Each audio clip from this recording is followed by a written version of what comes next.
प्यारे बच्चों, आज मैं आपको संधारित्र और परावर्तांक चैप्टर से संयोजन को बताने जा रहा हूँ। संधारित्र संयोजन के बारे में बताने जा रहा हूँ बेटा। संधारित्र संयोजन दो तरह से होता है बेटा, एक श्रेणी क्रम में होता है, दूसरा हमारा समांतर क्रम में होता है। श्रेणी क्रम को हम पहले के लेक्चर में बता चुका हूँ, अब समांतर क्रम के बारे में मैं बताने जा रहा हूँ। ध्यान से देखिए बेटा, क्योंकि बहुत ही महत्वपूर्ण, क्योंकि इसी आधार पर हम क्वेश्चन भी लगाते हैं।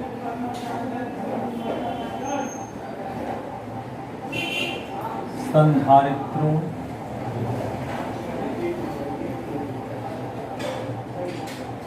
का संयोजन।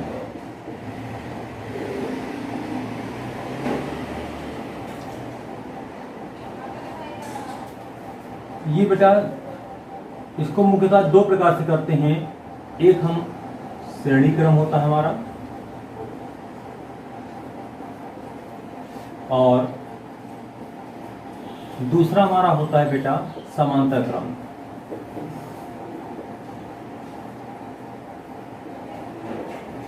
अब हम बात कर रहे हैं दूसरे की, समांतर क्रम।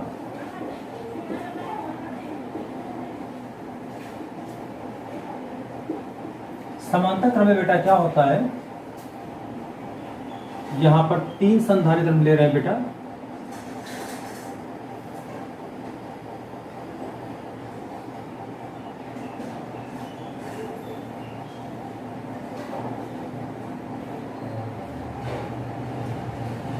इस तरह से उनको किसी परिपथ में हम जोड़ देंगे बेटा, और हम मान लेते हैं ये बैटरी लगा देते हैं बेटा, और एक कुंजी के माध्यम से इसको जोड़ देंगे इस तरह से। ये हमारी बैटरी है और ये हमारी कुंजी है। इसका विभव हम कैपिटल V मान लेते हैं बेटा, और ये तीन संधारित्र हैं, इनका नाम C1, C2 और C3 है। ये बिंदु A है, ये बिंदु B है। यहाँ से Q आवेश प्रवाहित किए जा रहे हैं बेटा, और यही Q आवेश घूमकर वापस लौट रहे हैं बेटा। ये Q आवेश जो हमारे हैं तीन भागों में बढ़ जाते हैं। Q1 हो जाता है, ये Q2 हो जाएगा, और ये हमारा बेटा Q3 हो जाएगा बेटा। इन प्रत्येक का विभव जो हमने यहाँ पर दिखाया है, ये समांतर क्रम होने के कारण से विभव हमेशा नियत रहता है बेटा। अब हम क्या करेंगे, पूरे संधारित्र की बात करें, पूरी व्यवस्था के लिए बात कर रहे हैं। पूरे माना पूरे परिपथ का परिपथ की तुल्य धारिता कैपिटल C व विभव कैपिटल V है। तो आपको मालूम है Q बराबर CV होता है बेटा। तो यहाँ पे अगर धारिता निकालनी हो हमको, आपको मालूम ही है Q बराबर CV हो जाएगा। इससे हमको आवेश निकल आएगा कि कितना आवेश परिपथ में प्रवेश कर रहा है बेटा। ठीक है, इसी तरह से हम क्या करेंगे, प्रत्येक संधारित्र के लिए निकाल सकते हैं। C1 के लिए, C1 के लिए बन जाएगा बेटा Q बराबर C1 इंटू V1 हो जाएगा। C2 के लिए ये बराबर हो जाएगा Q बराबर हो जाएगा C2 इंटू V2 है। पहले वाले के लिए आवेश Q1 था, दूसरे इतना था, लेकिन सबसे खास बात क्या थी बेटा, आप देख रहे हैं इन सब का विभव जो है नियत है। तो यहाँ विभव को अलग दिखाया जाए, एक ही रहेगा बेटा। C3 के लिए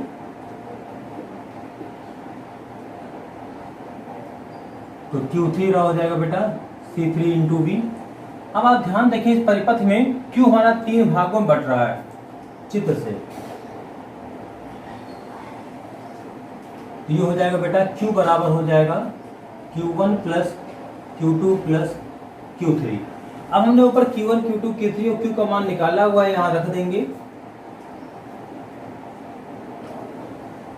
समीकरण 1 में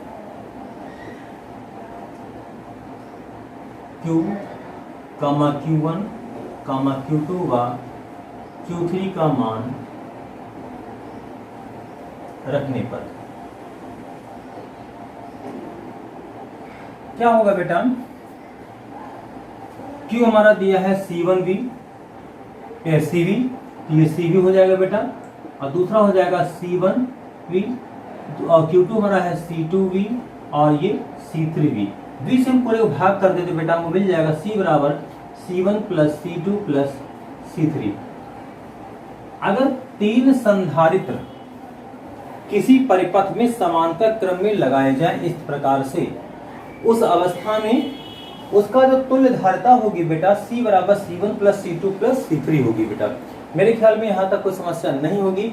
इस क्रम में सबसे खास बात ये बेटा है कि पहली चीज तो ये है, जो विभव हमारा है V हमारा जो है वो नियत रहता है पूरे परिपथ के लिए। इसमें एक नहीं n अगर संधारित्र हम समांतर क्रम में लगा दे बेटा, उन सबका विभव नियत रहेगा। दूसरा, प्रत्येक संधारित्र का जो तुम्हारा आवेश है वो क्या होगा, भिन्न भिन्न होगा, भिन्न भिन्न होगा। प्रत्येक संधारित्र जितने भी लगे होंगे उन सबका आवेश जो होगा अलग अलग होगा बेटा, कारण कि वो समांतर क्रम में लग जाने के कारण से वो उनको बढ़ जाते हैं, मतलब धारिता भी उनकी भिन्न भिन्न हो जाएगी। ये बहुत ही महत्वपूर्ण बात बेटा है, क्योंकि इसी के आधार पर हम न्यूमेरिकल को सॉल्व करते हैं बेटा, अन्यथा बड़ी कठिनाई होती है। यहाँ पे मेरे ख्याल में आपको कोई समस्या नहीं होगी, समझ में आ गया होगा बेटा। ओके, अगला टॉपिक बेटा है आवेशित समांतर प्लेट संधारित्र की प्लेटों के बीच वैद्युत क्षेत्र में ऊर्जा घनत्व बेटा। हम जानते हैं कि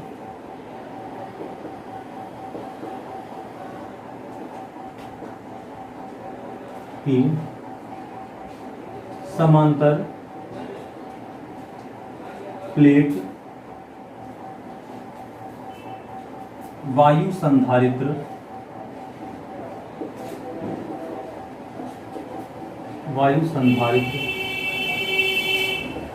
की धारिता C बराबर epsilon not A upon D, जहां एप्सिलॉन नॉट निर्वात की विद्युतशीलता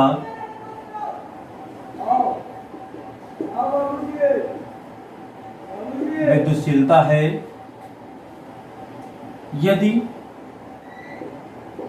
यदि प्लेटों के बीच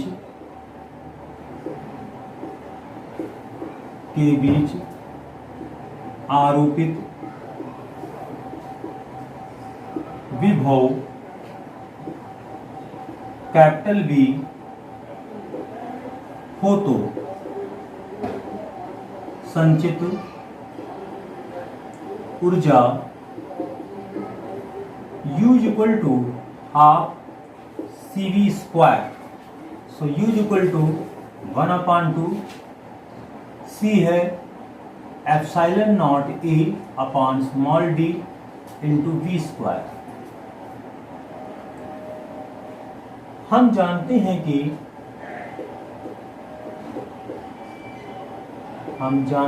कि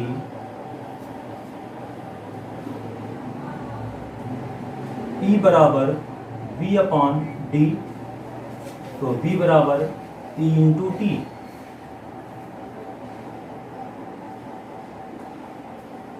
V का मान समीकरण 1 में रखने पर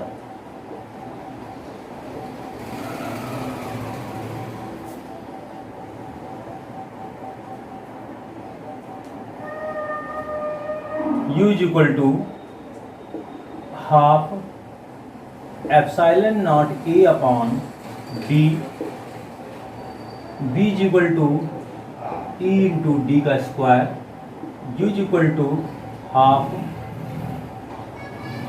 epsilon not A upon D into E square D square. This cancel, U is equal to हो जाएगा half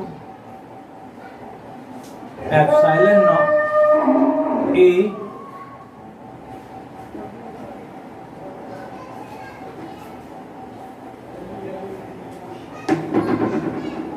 epsilon not E square A into D. तो स्मॉल यू बराबर capital U upon A D is equal to half epsilon not E square, जहां small you ऊर्जा घनत्व है या प्रति एकांक आयतन में संचित स्थितिज ऊर्जा है बेटा। तो U is equal to half epsilon not E square. यदि माध्यम का परावैद्युतांक